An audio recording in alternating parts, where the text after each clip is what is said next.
Excellent. Well done. I'd like to call to order the Board of Education of the Garrison Union Free School District meeting for April 24, 2018. As always, our first order of business is the Pledge of Allegiance. Please stand. Pledge allegiance to the flag of the United States of America and to the republic for which it stands, one nation, under God, indivisible, with liberty and justice for all. Okay, item number 2, instructional technology presentation. Are we ready to rock and roll? We're ready. Excellent. Ready to deliver. Are you involved? Oh, wonderful. Well, thank you for having us tonight. We're excited to be here, and I want to thank you all the parents and actually the students for coming tonight. This is really special to really show support of how we use technology at the Garrison School. So I'm not going to take up too much of the time because I really want it all about what the teachers are doing in the classroom, which is, I think, the most important thing that everybody wants to see with what we're doing with all of our technology at Garrison School. So I'm going to do a brief presentation, and then I'm going to turn it over to the teachers and the students to really show what they're using with technology in the classroom and how it's helping them with their learning and how the teachers are helping with their instruction with technology. So what I first wanted to do is just show a brief video about technology integration, just so we kind of understand why we even integrate technology into the curriculum and why we use it in instruction. So I'm going to just start, let me go back and start the video first. A quick video.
Just because, we've gotten so far at Garrison School with our technology over the years as far as building up all of our infrastructure and devices, but really in getting all that stuff that we have for the school, it's really all about the student learning. And so the technology integration that we're doing with all those devices we have in the classroom now and all the improvements we've done at the Garrison School is really these 6 important things about how we're now using it in the classroom, how it's really helping with student learning, how it's differentiating instruction for students, and it's just another way for them to really learn curriculum. So I just wanted to, I thought that was a good video to kind of give a little information about our integration. Finish this.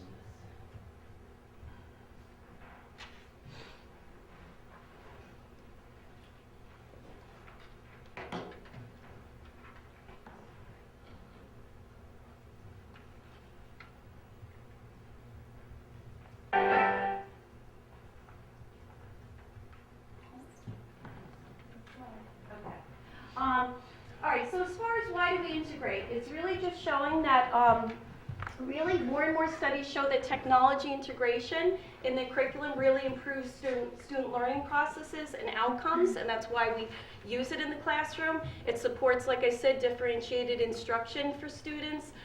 It's very engaging. Students really love using their technology.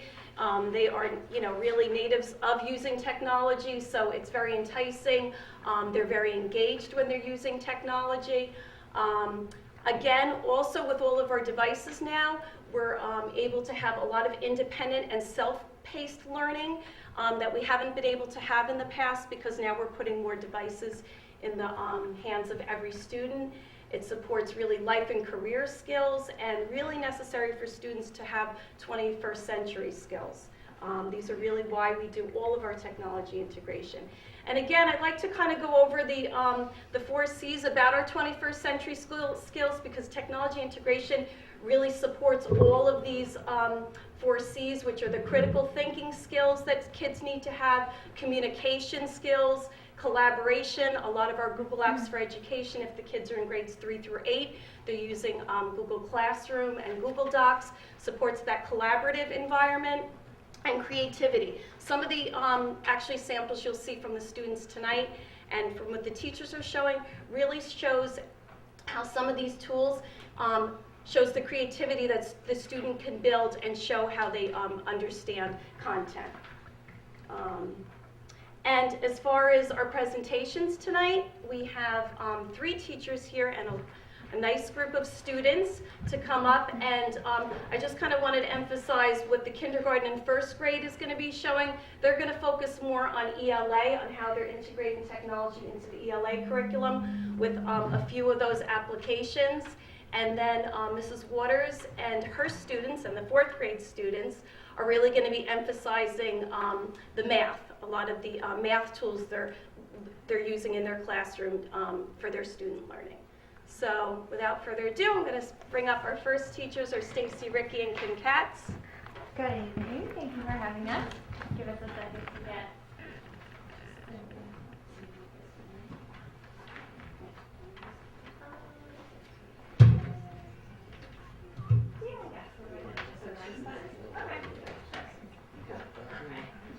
All right.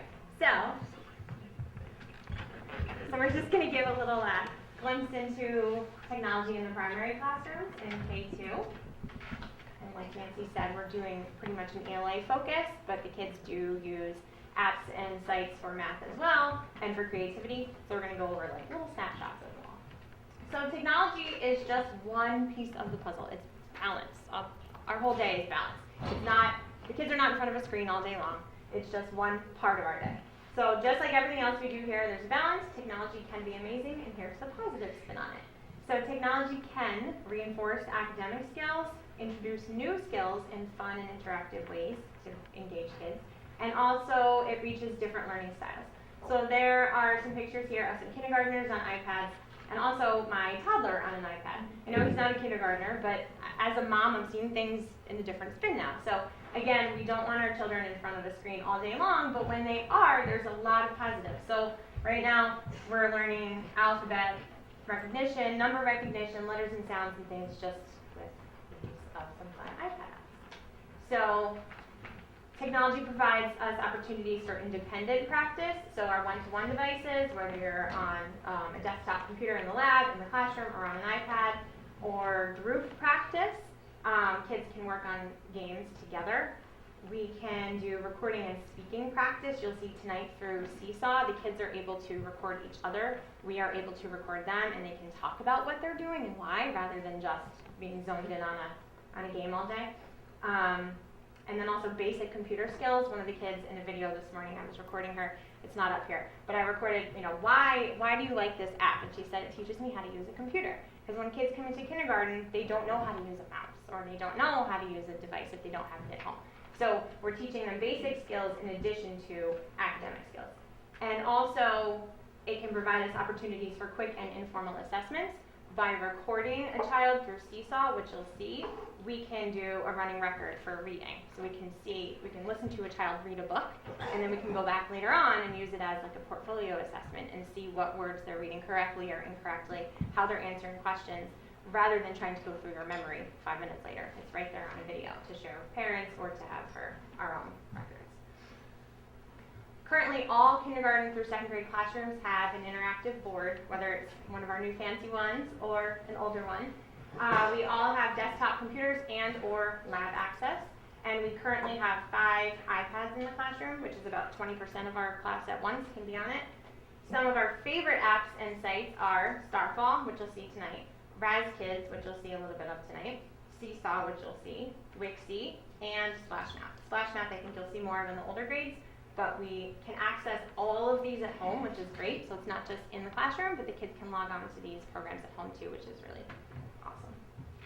So I'm going to show you a little bit about each.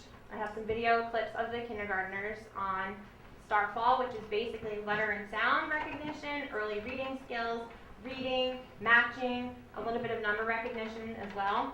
The picture in the top right is from the desktop. Sometimes the sites and the apps are a little bit different. So we use them for both. Raz Kids is a digital leveled book program. So the kids can go on and read books at their levels, which are comfortable for them. They can listen to a story, they can read it independently, and they can answer comprehension questions about it, and it tracks all of their progress. And we're going to use Seesaw, which Mrs. Katz will talk a little bit more about later, but I'm going to use it for my videos. And again, it's a digital portfolio where you can share and assess information. So So here's a kindergartner using Starfall, and some parts may be a little quiet, so I'll translate or repeat if needed. But I kind of just asked them why they like it and to go into one piece of one game that they like one of their favorite parts of it. All right, Aviv, what do you like about Starfall? That we get to read. Awesome, can you show me? Practices lots of letters and sounds, right? So they can choose a letter. It's a little limited on the iPad app versus the computer. A for Aviv. What sound does A make? Or, what else can it say? Yeah, it can say lots of sounds. Good job. Go ahead, let's see what they have for A. Good job. So they can identify different things that start with a particular letter. And again, basic computing and device skills. How do you know that's not a crocodile? Because it started with, yeah. What's that? What do you think is in that picture? Astronaut.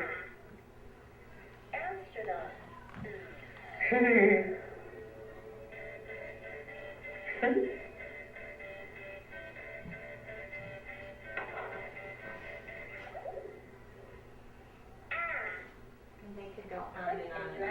Oh, here, they got to sort uppercase and lowercase. Capital A. Lowercase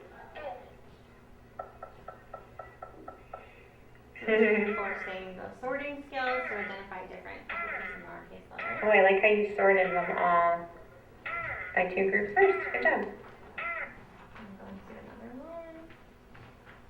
There's another child using the same app but a different game. All right, Alana, what's your favorite iPad app? What do you like to practice on Starfall? Can you show me one of your favorite games on there? The different part where they have to count the items on the screen, and they give them choices of what number after they count them. So there's a 3, a 7, and a 0. She chose a 3. It repeats the numbers back to her, so it's reinforcing numbers. Yeah.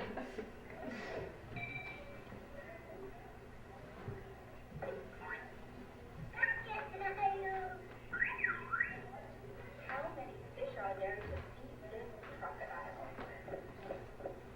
The choices are 20, 7, and 1. She quickly Wow, you counted that so quickly. right away. Good job. Thank you, Elena.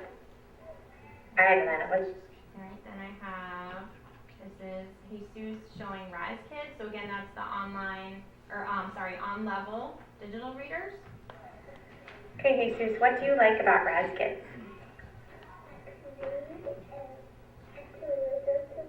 I can read and I can listen to what I read. And I can Great, practice can you reading. show me? Go ahead, log in. So each classroom has their own account. Each child has their own account. They have their password. It keeps track of just their work. There's Yeah, you different can do the books. book that you showed me Gives before. them the That's choice in to the listen book, to it, yeah. read it, Wait, hang on a and do second. comprehension questions. So you're going to hear There him we go. read it Can you and read then it to answer me? the questions.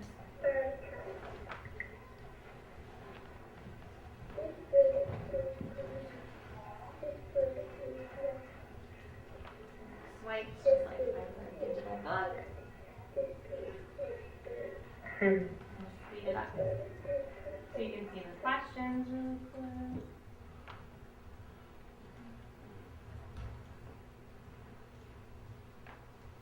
What is a detail in this book? A white bird or a green bird? It gives them multiple choice. It will read to Good them job. as well if they press on it, but I thought it would be easier to How is the many-colored bird the same as the green bird? Their beaks are the same color. Their beaks have the same shape. Okay. Number 3. What is the main idea of this book? Birds can be many colors. All birds have feathers. Yeah, good job.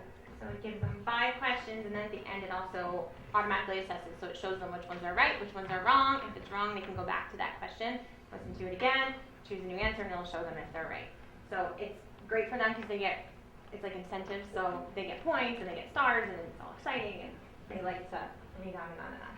So that's Raz Kids and Starfall, and this is Seesaw that you're seeing. So this becomes a digital portfolio. So it keeps track of the kids' videos. I can use it as my own assessment. I can share it with parents, which I haven't yet. I'm still learning it myself.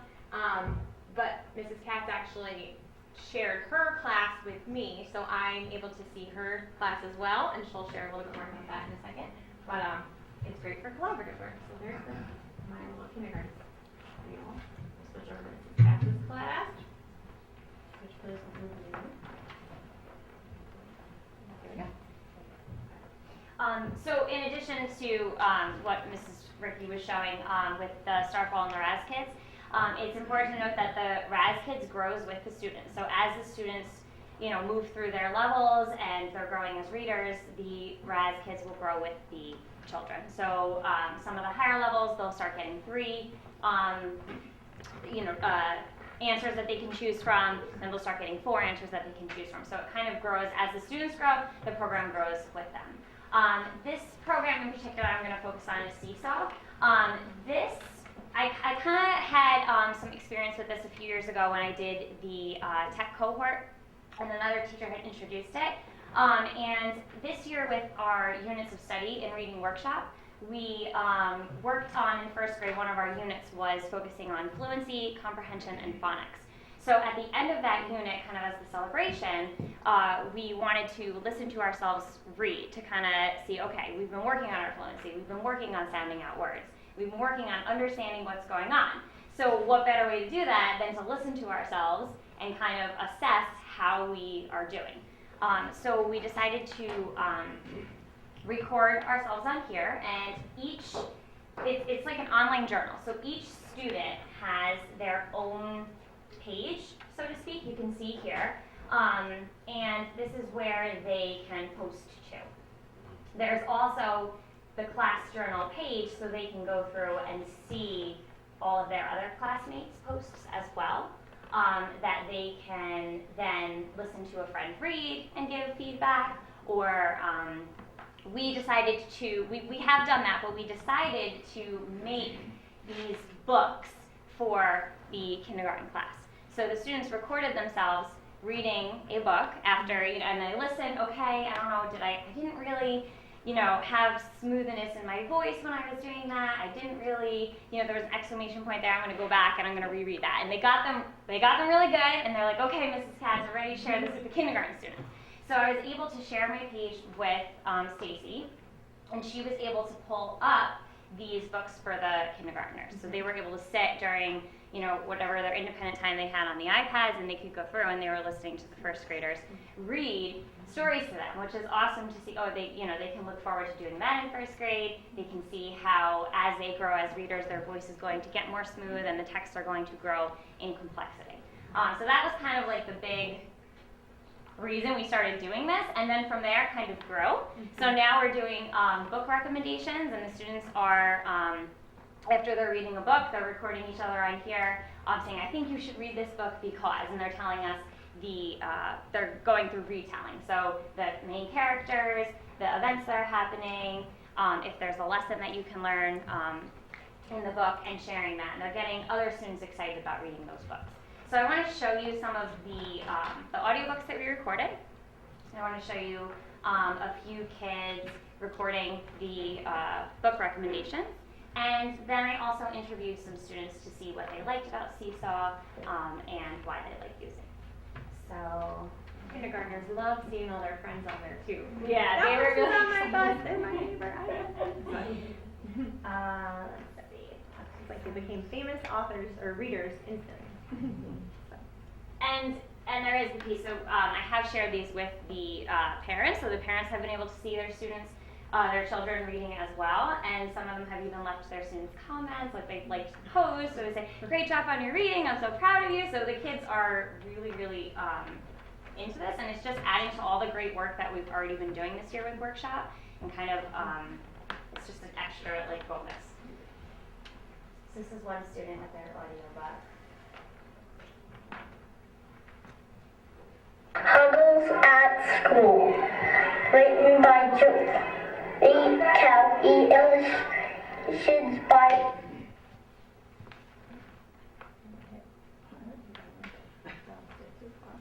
The boards are right.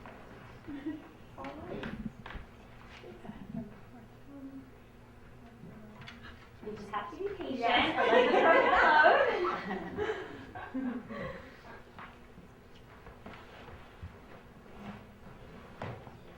Cal, illustrations by Richard.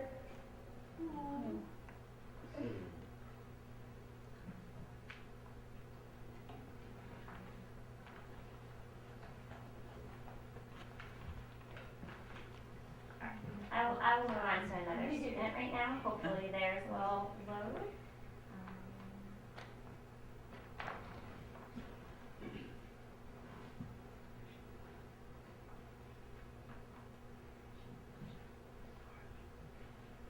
Penny Gilbert. Penny.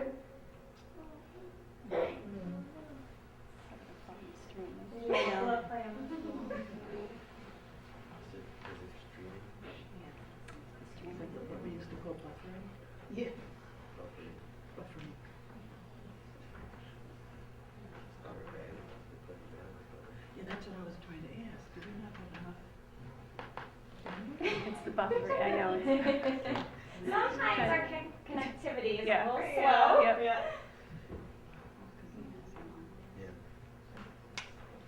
It can be the website. It's not full screen, I don't know. Yeah, I don't know.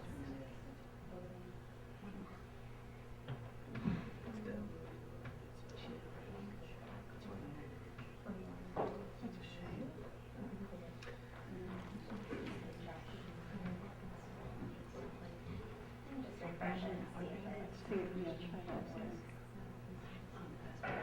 Gilbert. And then just leave. Penny Gilbert.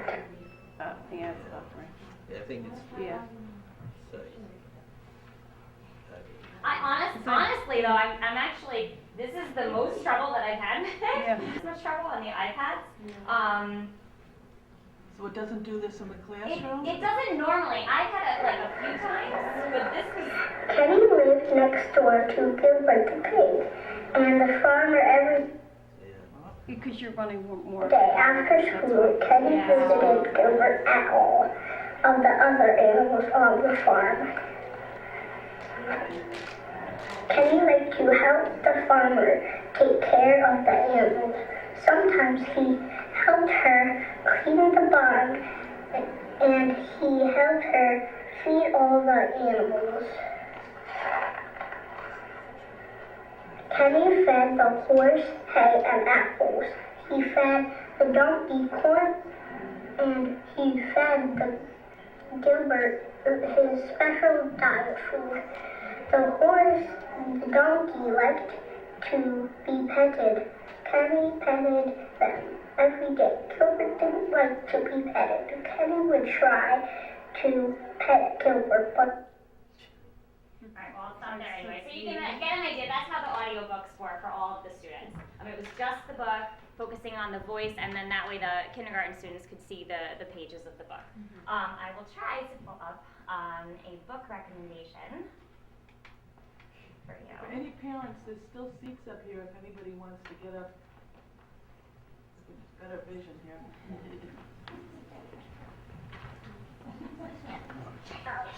I recommend this writer. I really like it. It is a good book. This writer is really hungry. He makes he reads to find out what happens. So that was the friends recording each other. Annabelle, did you see yourself? You did a good job. So they're working in their partnerships and they were practicing beforehand. And if you could kind of see, Annabelle had some stickies on the back of her book. So they were really practicing like what they were going to say. And it was really awesome to see their first grade and they're taking ownership over this. I'm going to recommend this book and writing out sticky notes of what they wanted to say. It's pretty remarkable to see the students working with this tool. Annabelle, is she being shy? Yeah. So she had a lot of fun doing it, right, Annabelle? Yeah. But I'll pull up, I actually interviewed Annabelle today. Can I show your interview? Yeah? She wanted me to be in the video, so we kind of did it together. So you'll see me in here a little bit. Hopefully we'll see a few seconds of it.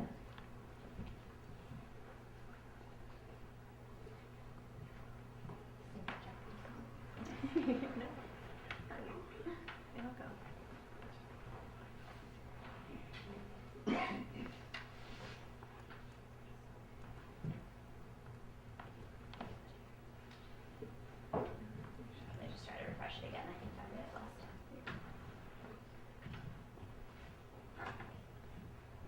Maybe that's really small. So Annabelle, why did we use Seesaw? Because we are doing book recommendations. Last time we were like reading books because the kindergartners didn't have any audio.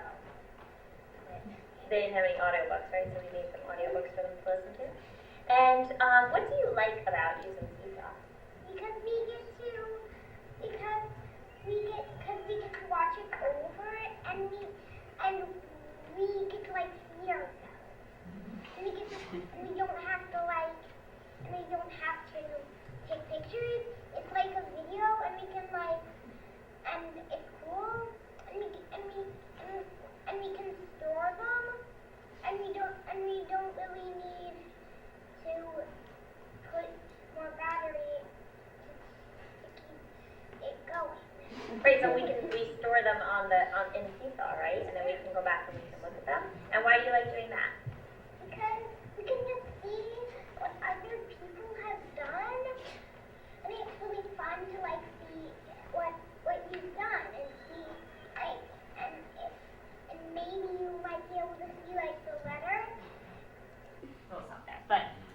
you get the idea. The kids are really excited about using it, and they've had a blast. And every day, can I record my book today? Can I record my book? They all want to record, and we have 5 iPads, so that is one of the challenges when they're all excited and ready to do it. But they are really showing a lot of enthusiasm with it, and it's great to have that carry over from the reading workshop where they're already so excited about books, and to see them be able to do something like this has been a lot of fun overall. I think that's it. I can't remember everything. I'm sorry about the videos. Kind of bumping a little bit.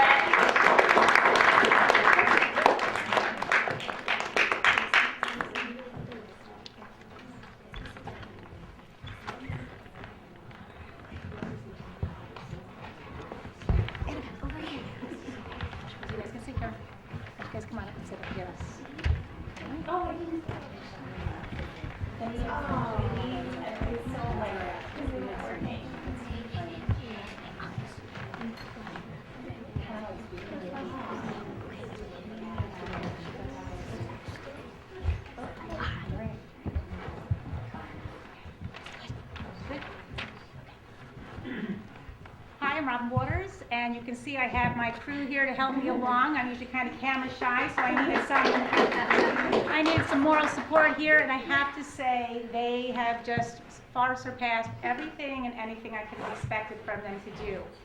It's funny seeing Ms. Romano's first video and showing how collaboration and how this is taking technology to a whole new world.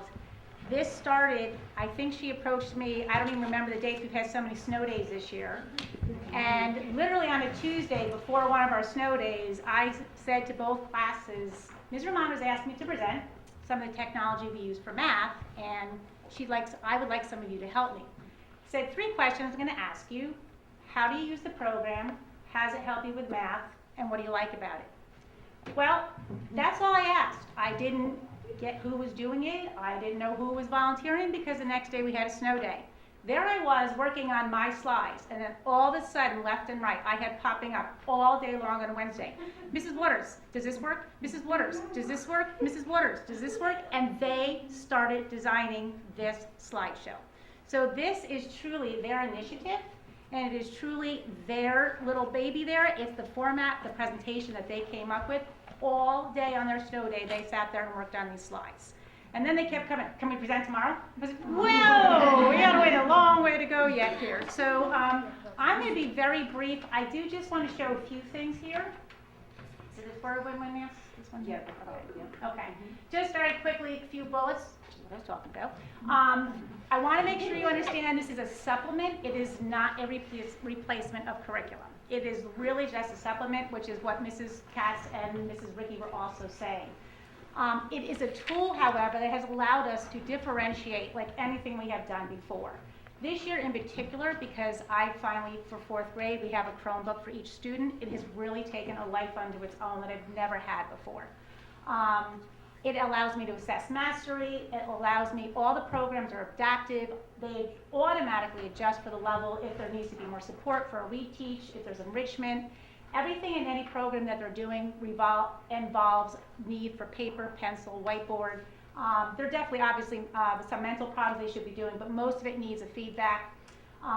They know immediately whether they have an answer right or wrong. That reinforcement, rather than waiting for me the next day to take their paper and correct it and tell them what it was wrong, why it was wrong, and give it back to them.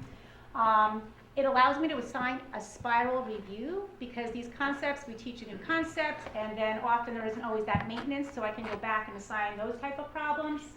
They're accessible to all parents. So a parent, if you want to sign up, I emailed my parents both homerooms and given them access, or to email me some of the programs I need to enroll them as a parent. Sometimes they have to enroll themselves, so they can see that. The thing for me that's been the biggest game changer is when it comes to geometry and fractions.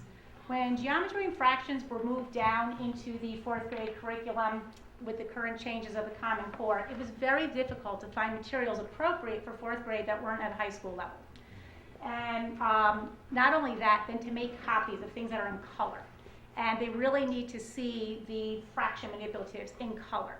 I'd be on the black and white machine, then it would be darkening it, and I'd be like, all right, well, these are dots, and these are stripes, and, you have to try to figure that out or color that in, because then I would lighten it too much. So the color alone for them to allow to see those manipulatives.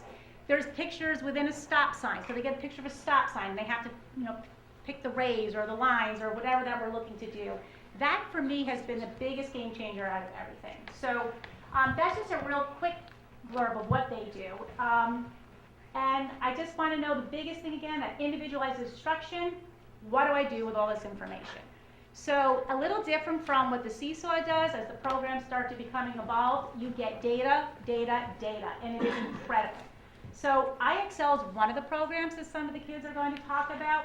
This is just one piece of data that I can get within a snapshot. I immediately know how many how many questions they have answered, how many hours they spent practicing, the number of skills that they have actually been practicing. It breaks it down into color for me.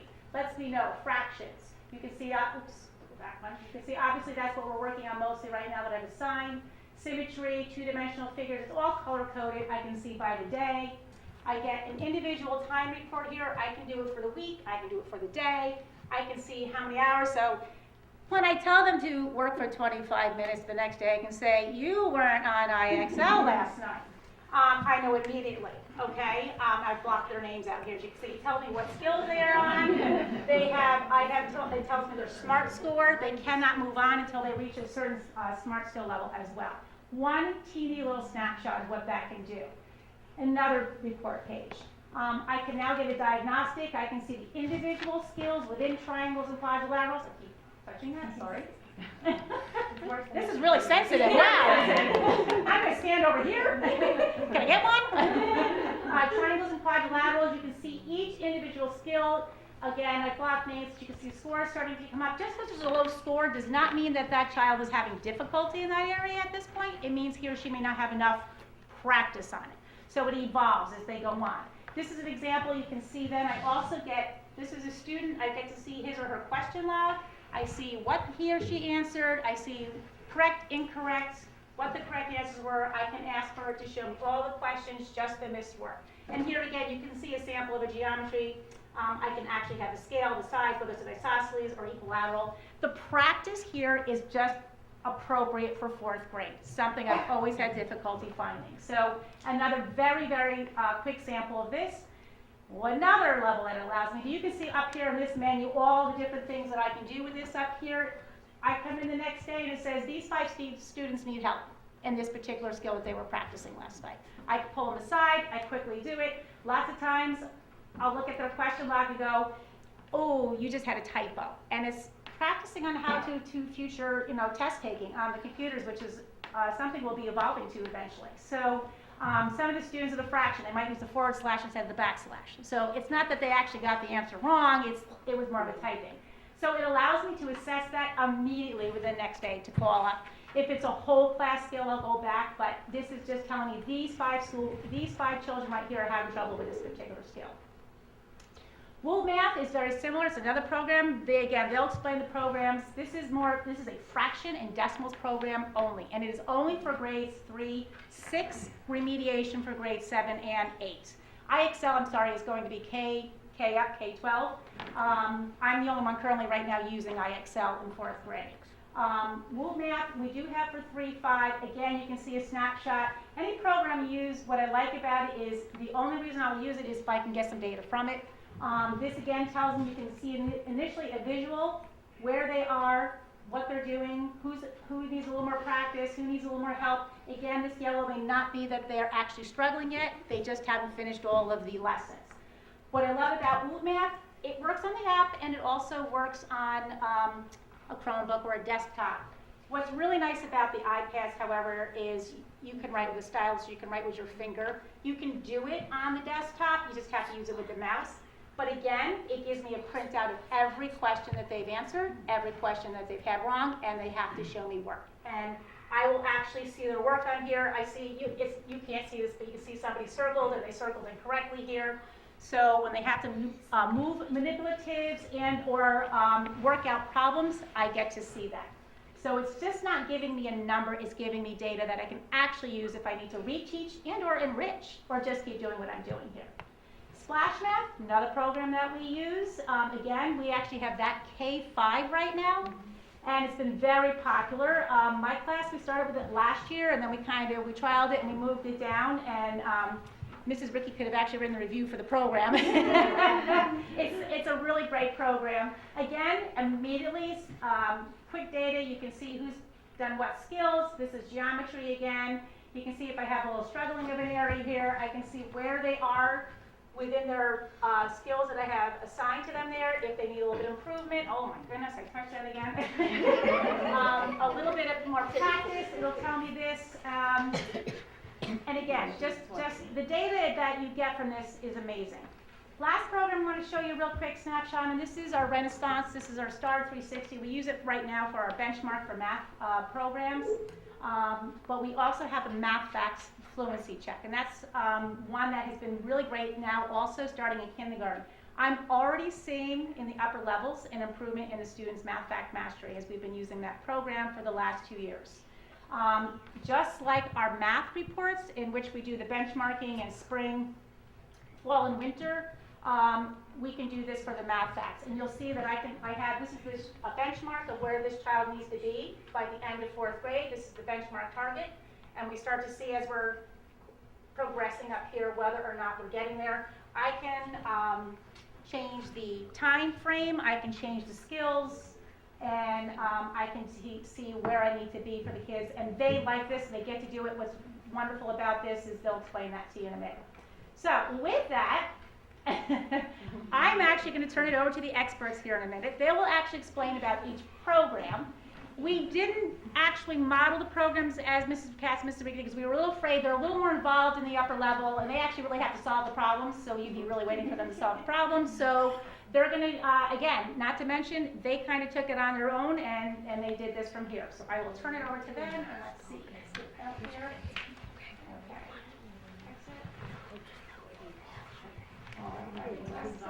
There it is. Do I have it? Yeah.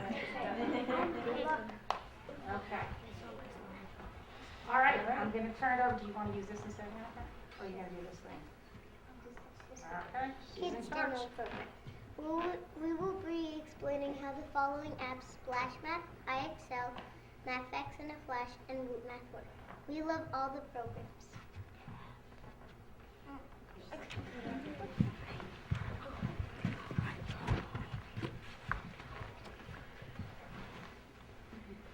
MathFacts in a Flash helps you with your math fluency.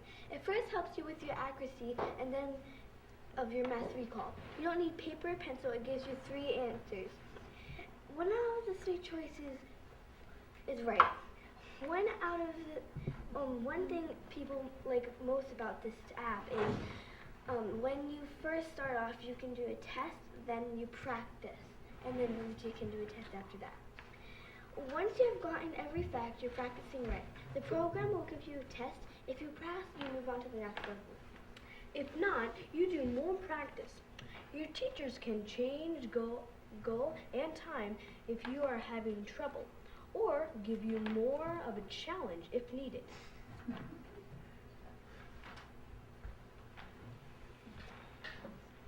There are levels for each fact you are getting taught. You start with addition facts. If you finish all the addition levels and you answer all 40 questions correct on each test, you move up to the next level. Subtraction and multiplication and division and so on. Then you will have a mixture view with addition, multiplication, division, and subtraction facts. There are 60 questions on the mixed review tab. If you are finished, you go on to work with fractions, and after you master that, you move on to more complex facts.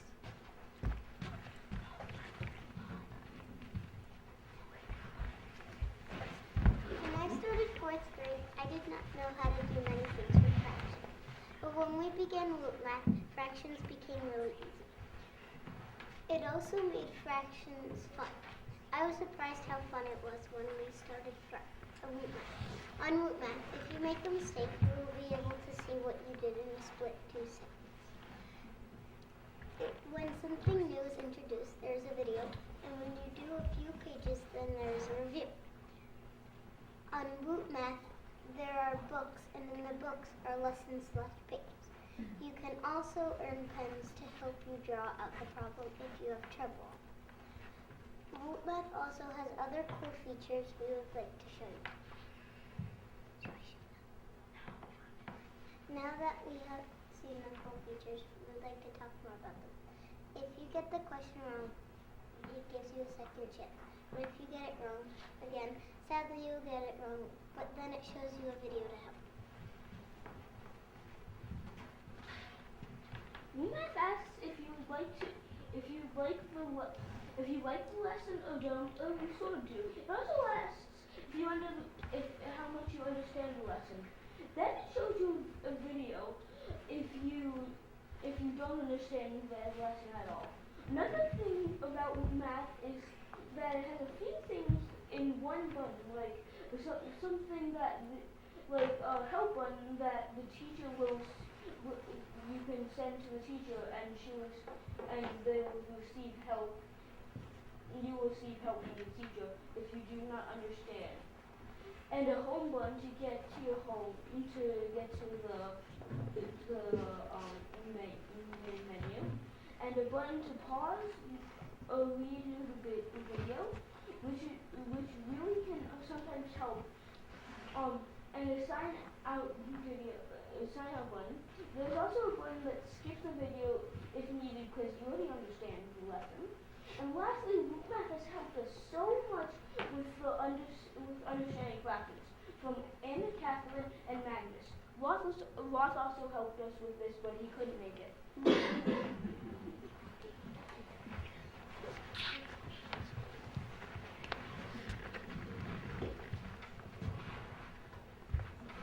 iExcel is a program that encourages students to learn math in a fun way.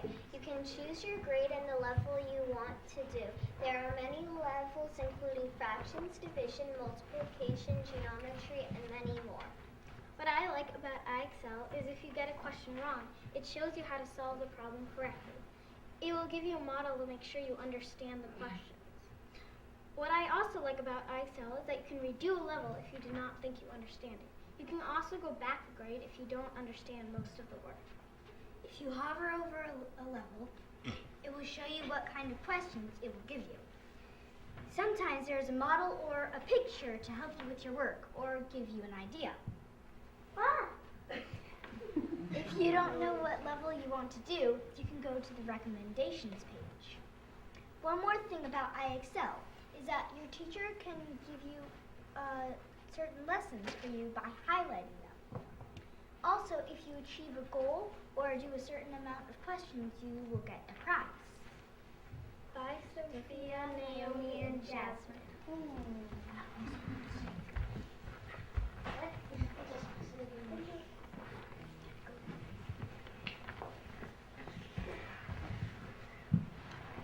Splash Math is an adaptive and personalized math practice program for your child. Splash Math is designed to boost math scores and increase confidence in math. Splash Math is a really good website for children that would like to learn all sorts of math, such as fractions, decimals, angles, multiplication, and division. You can earn prizes when you play. It is a good, well-rounded website if you want to learn a lot of math. Another thing about Splash Math is the points you can earn. They can be used to buy different worlds that you work inside when you play. Each world has a different style with a colorful background and some nice combinations. Thank you.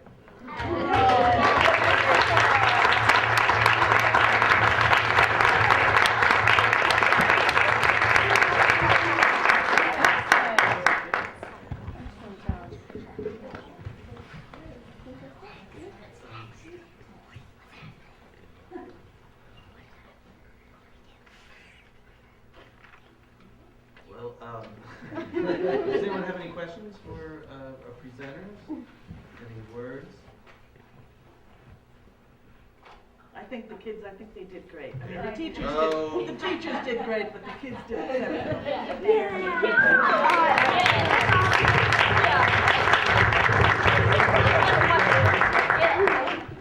It's a age-old comment, but I'm going to say it anyway.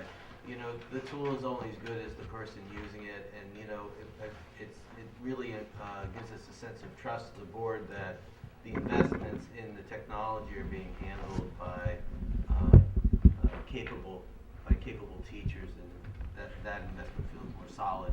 I feel like what the children demonstrated today, their glitch-free technology presentation. It just shows you the next generation is going to outdo us all. So thank you guys for coming. Thank you for being here, and thank you for your eloquence, your articulation, your organization, your preparation, and being solid citizens. Thanks so much. Smiles. Yeah. You did a great job. Do you guys want to go home? Stay here. Yeah. Stay here. There's only 6 more hours to the meeting. Yeah. Oh, awesome! Yes! Let's go talk to Dad. I just wanted to mention one more thing with all the tools you saw today. It's important to note that with our technology, we're always reevaluating the tools we use. So you saw like Splash Map and Book Map and Raz Kids. Those are subscriptions we subscribe to for the school we pay for. But we review those on an annual basis and get feedback from the teachers and the students, whether they're working. So a lot of times every year, we'll drop certain subscriptions that aren't really working. So it is an ongoing change that we really look for new things and we get rid of things that aren't working anymore. So these are really examples of the ones that they really like and some that And do you search for open source? we do. We have a lot. We have a lot of free as well, but sometimes you can only get so much with those. And what we do is with each of these, we evaluate which grade levels it's appropriate for. Is it by student subscription or is it by teacher? So we really evaluate all of them. I manage all of them, so we really try to get the best pricing for the school. We try to make sure we're getting the schools that really are supporting. I think you're competing for the Russian cookies. It's a little hard. 9 more. Okay.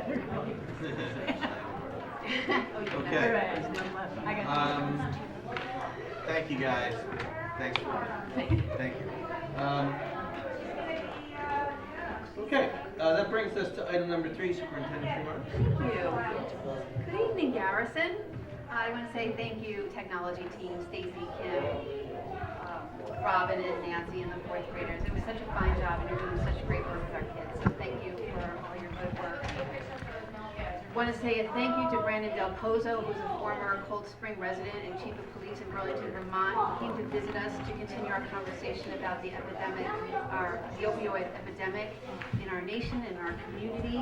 I want to thank all of the people who came to this meeting, support meeting. We had Sheriff Langley, Paul Piazza from the Sheriff Department, Frank Guglieri, he's a BOCES Regional Safety Coordinator, board members Diana Swinburne and Courtney McCarthy, legislature Barbara Escuchamara, Councilwoman Nancy Montgomery, members of the Phillipstown Communities That Cares, Danielle Pack McCarthy, she's the Phillipstown Prevention, Treatment, and Recovery Coordinator, Suzanne Smith from the Walter Hoving Home, parents and staff. It was a great turnout. We had about 30 to 40 people.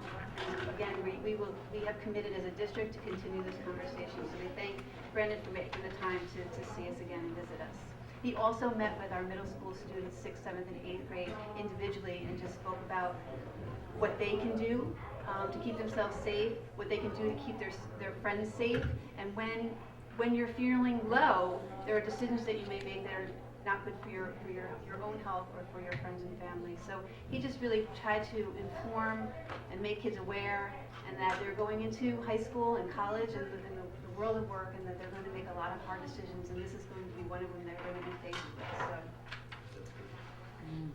So I just want to remind folks that we have a parent workshop, safety and security. Frank Guglieri, the BOCES Regional Safety Coordinator, Jessica Van Decker, our school psychologist, and Mike Williams, our school counselor, will be talking about safety and security. And this was a request from the PTA to talk about the things we do here to keep our staff safe, our kids safe, our buildings secure. So we will be talking about emergency planning, New York State drill mandates, safety in our school and district, staff training, how parents can help, best mental health initiatives, best practices, and community partnerships. So that's also another important meeting that we hope you will be able to join us in. It's going to be more of a conversation. There'll be a little presentation, but that we encourage people to ask questions and also share their recommendations, suggestions, and concerns. We're in this together. It's the climate we live in, unfortunately, and the strongest we're going to be is as a community. We work together. Spring thaw. Congratulations, GSEP. You raised nearly $29,000, including another $3,850 for the playground capital campaign. Well done. I know there are lots of moving parts to making these events come together, but it seemed seamless. It was lovely. It was fun. The food was great. The conversation was wonderful. The auction items all went enthusiastically. So again, congratulations. It was really a nice event. And lastly, the members of the Hot Lunch Task Force. We had our first meeting. It was a lively conversation. The next steps are the group's going to break up into subcommittees and sort of explore options and have scenarios. And we are going to Lakeland because word on the street is they have a fantastic lunch program there. So they have welcomed us into their facilities, and so we're going to see their operation in action on May 9th. So we'll come back with a report, but we're moving and shaking. Okay. So, thank you. I just want to underscore that we have a lot of experts in this community, and the invitation of Brandon is Del Pozo, Chief Del Pozo, is not just because he is a Cold Spring resident and happened to be coming through town, or former Cold Spring resident. It's that he's particularly he has a particular interest and expertise in this epidemic, and that he's nationally recognized and is often at the White House. So he is both in the previous administration and the current one. He is deeply informed. So it's quite an opportunity for someone of that caliber, or that expertise and that depth of expertise, to come and be able to talk to us and inform us about the ways of moving forward. So I appreciate that all the different community constituents who came out, of course the parents and the staff. That's a strong showing. Unfortunately, I couldn't make it teaching, but it was good. It was very good. Yeah, Great. it was very good. Very Great. informative. Principal's remarks. I'd like to just start off by saying how happy I was that you all got to see a little snippet of what I get to see during the day. And that's really the effects of good teaching and learning and good educational tools on kids. And how really that's just a little bit of a smattering, but made possible because so many teachers have embraced considering about new ways to teach. And really, I commend the faculty for always really reflecting and thinking about next best steps. But I also, in listening to this technology presentation, really think back to 2 years ago when there were no one-to-one devices. There were not even kids on a Google domain. And when you think about the task of getting the logistics of getting an entire 3rd through 8th grade population set up on devices, to get those devices set up, it's an incredible task, and we have a one-person technology team.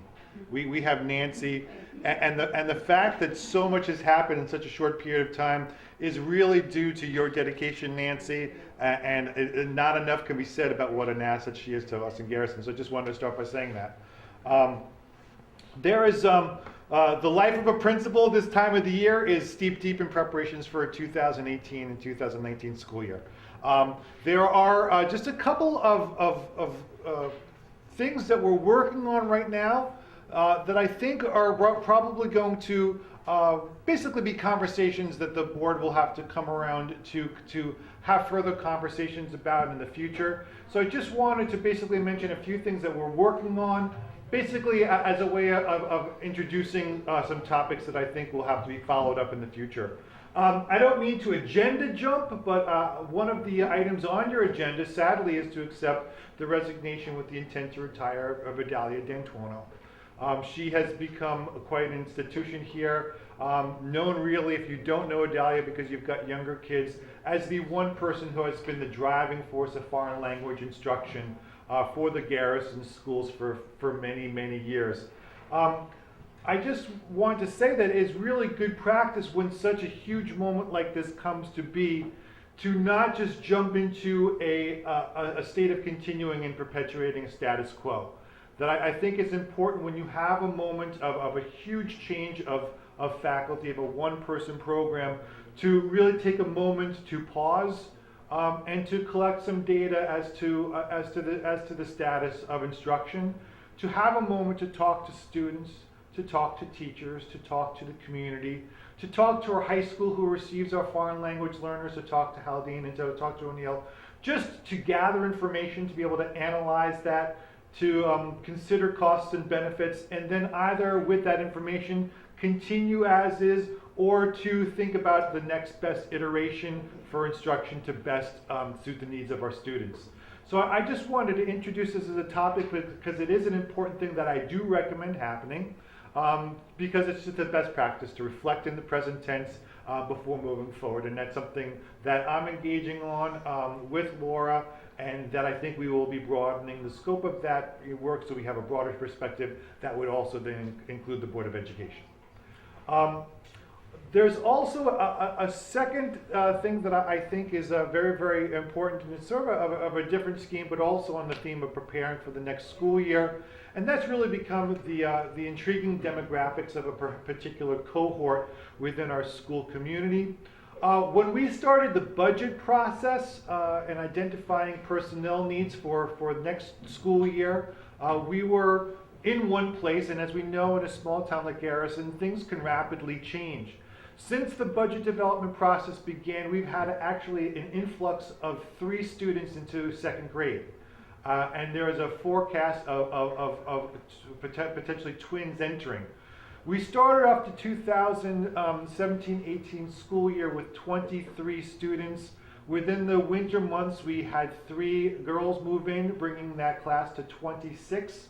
And with the potential entrance of these 2 twins that are 2nd graders, the identification of different learning needs and social needs. And as we're looking at just the numbers, we're also seeing that as these children are maturing as a cohort, that they're presenting with a variety of needs that could be an indicator that keeping them together as one cohort, as one class, might not necessarily be the best way to have them move into 3rd grade. So that is another sort of analysis that we need to undergo to really make sure that we're starting next year setting all of our students up for the most successes possible, and also something that obviously has budgetary implication that we would also want to, of course, continue the conversation with at the board level. Questions for John? So to boil it down, you have 26 now in the 2nd grade, That's correct. and you have possibility of 2 more coming. And possibility of melt. I'm sorry. Any retention, like any possibility of families moving out of district, anything like that? There is the planning. We know of one family has announced that they might be moving out of district with one child in that cohort. One child. Okay. Okay. Get it. Got it. Good.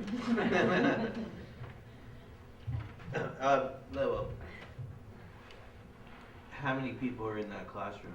26 students. How many teachers? How many aides? What do we got? Right now, there's 1 teacher and 2 aides that are on one-to-one assignments. 2 aides are on one-to-one.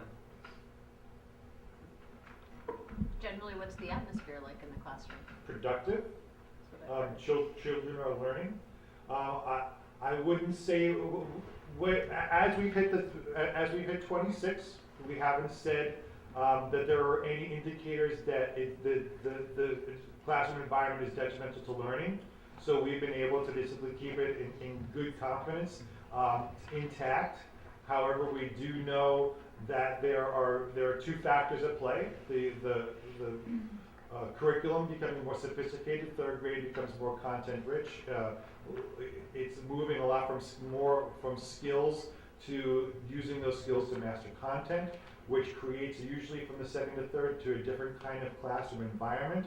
And alongside of that, one of the things, just to reiterate what I said earlier, there are definitely, just as those kids are developing some needs, both on the learning side and on the behavioral side, that makes us wonder if the good luck we've had in second grade would indeed continue in third. And just to refresh, currently we have two third grade teachers slated, right? We have Earl and... So right now, Chair, there are basically single classes in all of our grades, K through 5, with the exception of third and fourth, which each have 2 sections. Okay. So really the intention of our plans was to basically take the 2 third grade sections, make them 2 fourth grade, the fourth grade would become 2 fifth grade, and then the 1 second grade would come up to third and would be 1 second grade. So the idea was basically to move the Right. double sections in third and fourth to fourth and fifth. Okay. Sensitivity to, okay, all right, teacher assignment, all right, okay, gotcha. Okay. Consent agenda, correct? That's where I am, Beth? Yeah. All right, so I need a motion, right? Or be it resolved that the Board of Education of the Garrison Union Free School District approves the consent agenda items B through O. So moved. Seconded. Excellent. Shall we take questions as we go, or wait to the end? We should wait to the end. Call, Read 'em James. off. All righty. I do the whole be it thing, right? Be it resolved that the Board of Education, Garrison Union Free School District accepts the minutes of April 11th, 2018. Item C. Be it resolved that the School Board of Garrison Union Free School District accept with regret the resignation for the purpose of retirement of Adalia D'Antuono, foreign language teacher, effective at the close of business on June 30th, 2018. Be it resolved that the Board of Education approve the appointment of Sue Tudor as Chief Election Inspector for the May 15th, 2018 budget vote and board election at the rate of $11 per hour. Be it resolved that the GUFS Board approve the appointment of Earl Gunderson as alternate Chief Election Inspector for the May 15th, 2018 budget vote and election at the rate of $11 per hour. Be it resolved, item F, be it resolved that the Board of Education approve the appointment of Dorothy Gilman, Donna Anderson, and Gail Alucio as election inspectors for the May 15, 2018 board budget vote and election at the rate of $10 per hour. And item G, be it resolved that the Board of Education approve the appointment of Sue Tudor and Earl Gunderson as voting machine inspectors representing Putnam County for work at the May 15, 2018 budget vote and election at the rate of $15.63 per hour. I'm wondering how all that's calculated, but we go on. I'm going to Iceland, so I'm practicing my Gundersons. Be it resolved that the Board of Education approve the appointment of Christopher Primavera and Carl Kircher as voting machine technicians representing Putnam County for work related to the May 15, 2018 budget vote and election at a rate not to exceed $30.77 per hour, plus round-trip mileage is needed from the Board of Elections at the rate of .5545 per mile. Item I, be it resolved that the Board of Education approve the payment of $12 per hour to Patrick $20, sorry, thank you. $20 per hour, don't mean to short him, per hour to Patrick McGinnis representing Putnam County Board of Elections for the delivery and pickup of voting machines for the May 15th, 2018 budget vote and election. And item J, be it resolved that the Board of Education approve the appointment of Kim Sabatini to serve as a parent representative and surrogate parent guardian ad litem on the Committee on Special Education and Committee on Preschool Special Education effective April 24 through June 30th, 2018. That's an item I want to come back to. Be it resolved, item K, be it resolved that the Board of Education approve the appointment of Jennifer Sandlin to the position of current layout designer at the rate of $150 per 4-page issue, $25 for each additional page for the 2017-2018 school year. Item L, be it resolved that the Board of Education approve the 2017-18 contract for health and welfare services with Harrison Central School District for one student for the total cost of $1,081.91, and the contracts attached there. Be it resolved that the Board of Education approve agreement for the agreement for staff services with Management Advisory Group, Special Services, Inc., effective July 1, 2018 through June 30th, 2019, in the amount of $2,940. Perhaps we can get a breakdown of that. Be it resolved that the Board of Education approve the consultant agreement for Medicaid services with Management Advisory Group, Business Operations, Inc., effective July 1, 2018 through June 30th, 2019, in the amount of $900. And item O, be it resolved that the Board of Education authorize payment to Four Winds Hospital for student tutoring services as needed at the rate of $57 per hour for the 2017-18 school year.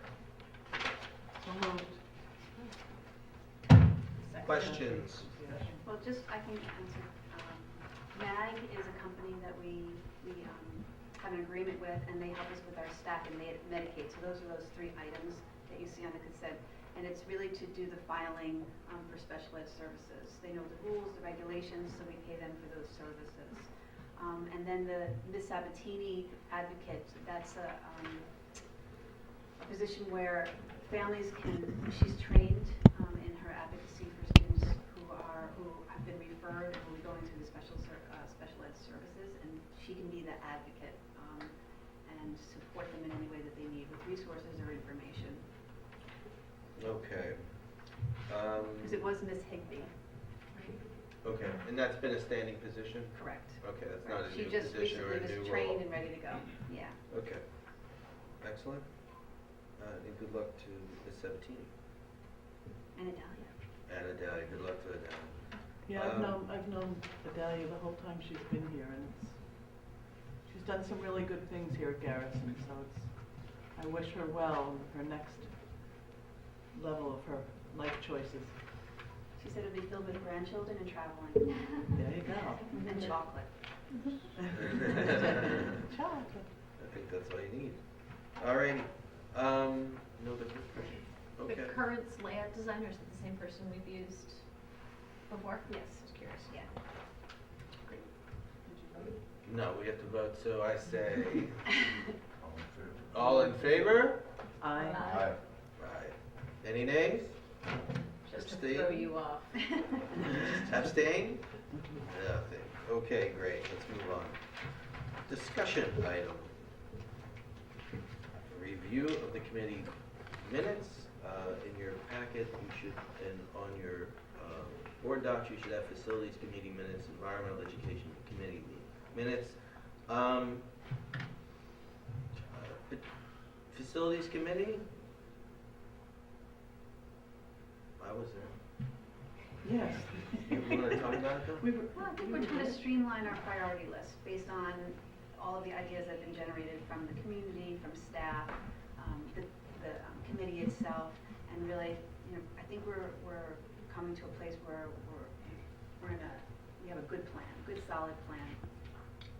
There's been progress in our conversations regarding a possible movement toward a capital project.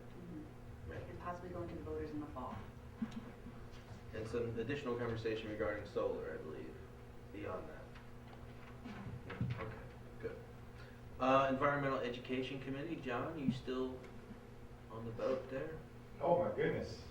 Do you want to say Love anything? being on that boat. Yeah, sure. One of the big things, obviously, part of the passion of that committee is the Garrison School Forest, and it was a rough winter. So in terms of getting trails cleared, and there's a desire to get what was the old Ski Bowl Meadow rehabilitated and get some of the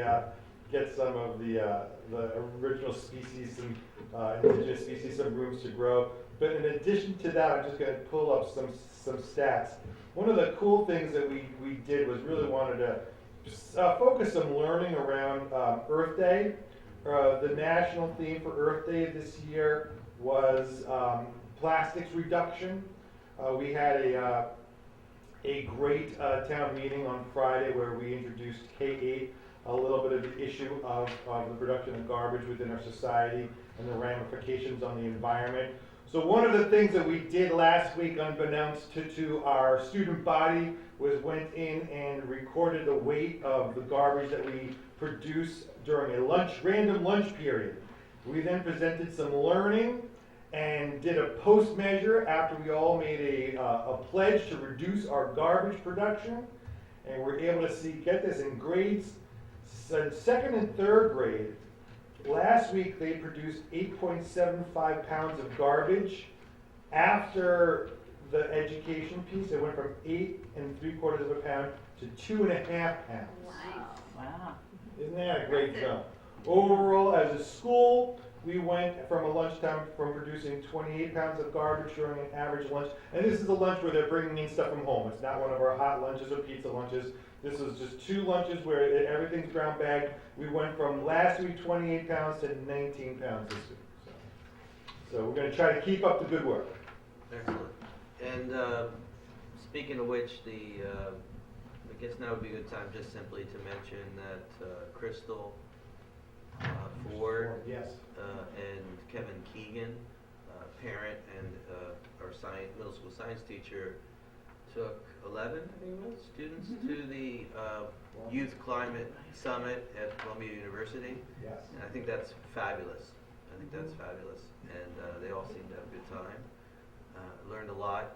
But, and it's important for us to develop those connections and those relationships so our students can have access to the other students, other kids their age, engaging in the world. And those opportunities I would say that would be an excellent example of co-curricular planning. And I think it was a high school program, so they would have a 7th and 8th graders all in the room. That's great. Against high school kids that were meeting in Columbia. It's great. Any opportunity where we can have a co-curricular plan that allows, facilitates and collaborates with a teacher and a parent towards something that everyone's invested in is a strong experience. So, praise to Crystal and to Kevin. Okay, I think that's it, right? We got one more. We have one action item. This is the item in which we approve the budget of BOCES, which is part of what we need to do. And the vote. And we have to vote on it, right? So, can I get? I'll get a read here. Whereas the Board of Cooperative the Board of Cooperative its tentative administrative budget 2018-19 school year, July 1st, 2018 through June 30th, 2019. Now, therefore, be it resolved that the BOCES tentative administrative budget for the 2018-2019 school year in the amount of $9,253,678 be and hereby is approved by the board.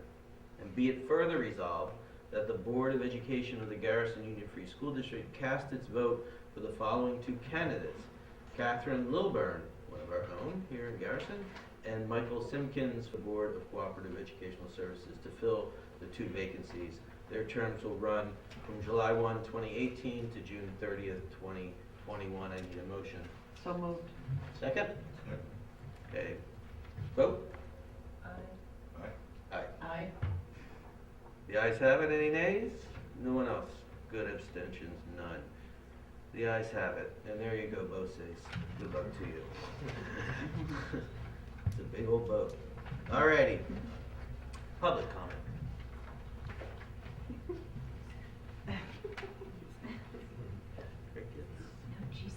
Crickets? Alright, great. Board member comment? I got nothing. You got nothing? I got nothing. Look, we're trying to keep your time. It's I think that's the 8:20. right thing. I have 8:21.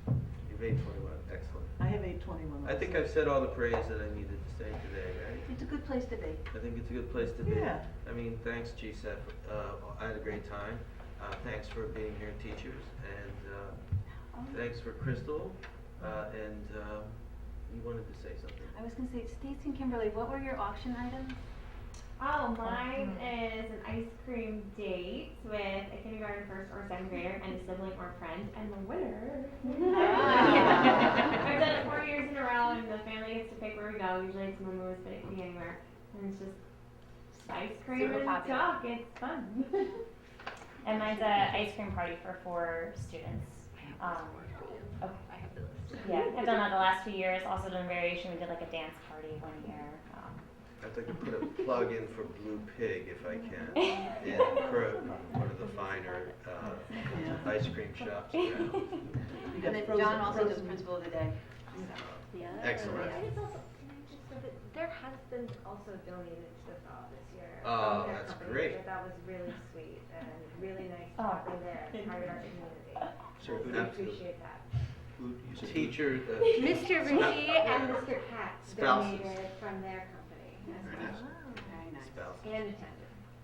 There's also frozen yogurt in Peekskill. And bread. Yeah. The family gets to choose. That's great. Okay, how do I close this thing out? You gotta- We gotta adjourn. You gotta read it. Great. Be it resolved at this regular meeting of the Board of Education, Sans Mr. O'Rourke. We miss Ray. Yeah. Resolved You at did- this you're doing a regular fine meeting of the job. Board, thank you very much, the Board of Education of the Garrison Union Free School District be adjourned. So moved. Out of here, cheers. There we Good go. night, everybody. Thank you. Don't forget to sign out correctly enough. Never